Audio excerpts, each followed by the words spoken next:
Mayor Annise Parker celebrated her birthday by taking command of a bulldozer at the 5th annual Demolition Day in North Houston. The concentrated effort is to try and bring attention to a problem that has plagued the city for years. Probably the most fun I'll have all day.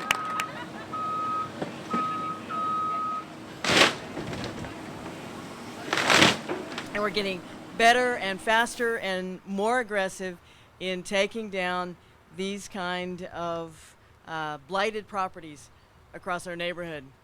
Now, there are a lot of reasons why we need to eradicate this kind of blight, and I know that I don't need to explain to the neighbors who are here today who've had to look at this for a while.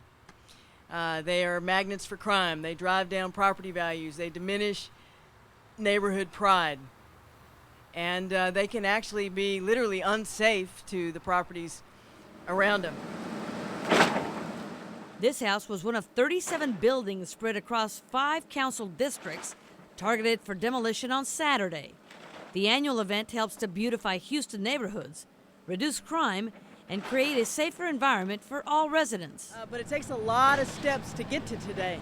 These properties have to go through a rigorous vetting process. They have to go through the Buildings and Standards Commission. There's a lot of legal dotting of I's and crossing of T's. And then we have to make sure that there are no gas lines and that there's no safety hazards in the properties. And we're going to do 37 in one day. We have in the past done 100 in one day on Demolition Day. The good news is that our process has improved so much that we're not doing so many at one time. We're doing them year-round, but it's always good on Demolition Day to remind people that this is a problem.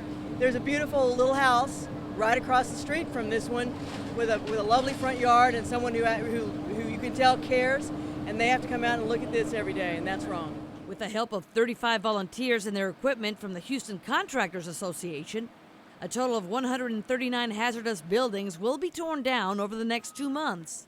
The buildings approved for demolition consist of residential, multifamily, and commercial properties selected from a list of properties with owners who have ignored repeated requests to achieve code compliance. We can come out on our own on Make Safe Saturdays with the nails and the boards and secure properties, but if you're going to tear them down, it takes a big piece of equipment. The Houston Contractors Association represents companies that build our city. And they build our city every day. And Houston is booming. There's a lot of good business out there. But they have worked with us in these 5 years. Every year we do Demolition Day to bring in their volunteer crews and their equipment to do the heavy lifting for us. And just simply, we wouldn't be able to do it without these corporate volunteers and citizen volunteers who come out for the heavy lifting. As some of the most dangerous buildings in Houston fall to the ground for the 5th year in a row, city workers and volunteers take pride in making local neighborhoods safer for all who live there.